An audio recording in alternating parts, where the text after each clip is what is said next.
Have you ever heard the name Chris Langan? He is one of the highest IQs ever recorded, somewhere between 190 and 210. But is IQ everything? Some people have extraordinary intelligence and don't attain conventional success, while others have amassed huge levels of wealth and fame despite their seemingly low IQ. A genius, however, is someone who maximizes their potential. They operate optimally within their own constraints and become a master of their field. You could be a physics genius, chess genius, or even footballing genius. In this video, we're going to look at what it actually takes to become a genius and some of the nuances that most people don't pay attention to. And while you don't need to reach the heights of Einstein or Mozart to be considered a success, these strategies can easily point you in a positive direction and help you become an expert in anything. The first thing you need to achieve any kind of greatness is some kind of idea where you want to go. Of course, not absolutely everything will go according to this plan, but a plan is needed nonetheless. Cristiano Ronaldo knew he wanted to become the best footballer in the world. The same is true with Tiger Woods, Muhammad Ali, and that's just within the sporting world. Intrinsic motivation goes hand in hand with a plan. Without motivation, this plan would never exist, and without a plan, this motivation has no focus. Even if your goal is to simply learn a second language, you need to define this end goal clearly and how you're realistically going to get there. You also need to know the sequence of steps you must take before arriving at your goal. For example, if you want to learn calculus, then you need to make sure you understand high school algebra first. And if you want to become an F1 driver, then you need a more accessible entry point into the sport. The next prerequisite is a growth mindset, the alternative of which is a fixed mindset, and a fixed mindset is one that believes you're stuck with what you have, whether that be intelligence, skills, or even life circumstances. The side effect of this is that you'll constantly feel the need to compare yourself and prove your worth over others, because if everyone's abilities are fixed, then there's nothing other than those abilities that separates one person from the next. Someone with a growth mindset understands that life is dynamic, and if aspects like intelligence can be increased, then comparing your intelligence with others is largely irrelevant. The humility and open-mindedness that goes along with having a growth mindset not only increases your chances of success, it also helps you better deal with failure and even twist it into a positive. I'd recommend checking out the book Mindset by Dr. Carol Dweck if you need more convincing about how this mindset completely changes the game. It might sound obvious, but you need to have sufficient passion in your pursuit for it to pay off. However, naturally, passion and motivation comes and goes. One day, everything just feels easy, you enter a flow state, several hours have passed, and a huge amount gets done.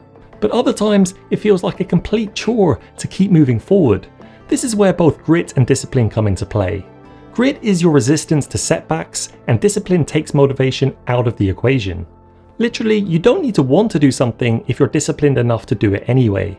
That's why developing grit can be even more effective than generating novel ways to stay motivated. An extension of this is sticking with your principles. Inevitably, at some point, someone or something will challenge your goal and attempt to instill doubt over you. The courage to say no to the non-essential so you can really focus on what really matters is pivotal to any kind of success. Check out the book Grit by Angela Duckworth for more information on this point. If you want to reach mastery, you have to have put in the required time and effort. One famous variant of this is called the 10,000 hour rule, which states that in order to achieve world-class expertise in any skill, you must invest roughly 10,000 hours of dedicated or deliberate practice. But here's the catch: not all practice leads to perfection. Deliberate practice involves focused, goal-orientated activities that challenge your current abilities and push you out of your comfort zone. It's about seeking feedback and continuously refining your skills. This is why having great mentors and coaches can catalyze your development.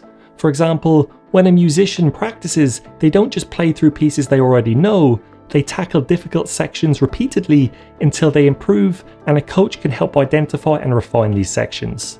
Knowing the theory is great, but unless you can put it into practice, it doesn't amount to much. Or worse still, procrastinating because you don't feel sufficiently prepared is another common reason why great potential doesn't get fulfilled. Remember, there's a lot of effort that goes into something to make it seem effortless. A good book to understand the concept of the 10,000 hour rule is Outliers by Malcolm Gladwell. Another crucial aspect is the mastery of fundamentals. You can't build a skyscraper on shaky foundations. Similarly, in any discipline, a deep understanding of the basics is essential before you can innovate or excel.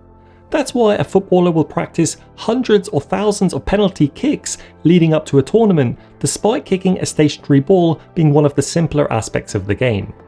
It is often said you must learn the rules before you can break them. Two good examples of this are chess and writing, where you have to learn the tried and tested techniques and conventions before you can get creative.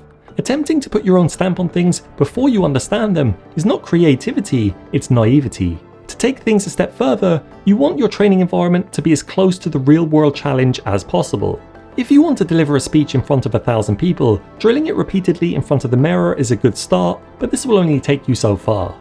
You need to replicate the noise, atmosphere, and energy that will be present in the real event to truly prepare. Coming back to the penalty kick example, they say nothing can truly prepare you for the intensity of this moment.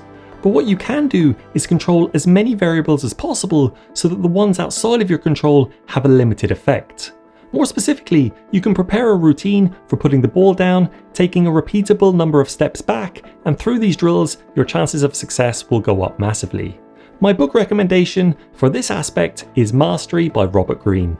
The final pillar of a genius is curiosity and a commitment to lifelong learning.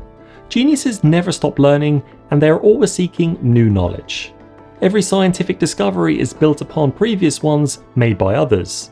It's only by trying to understand the broader context that you can begin to pick apart the details and form new conclusions. Not only this, but the commitment to lifelong learning also keeps the mind sharp and adaptable. This keeps you in the game longer, and therefore your capacity for contribution is higher. One of the best books that shows the power of generalized learning is Range by David Epstein.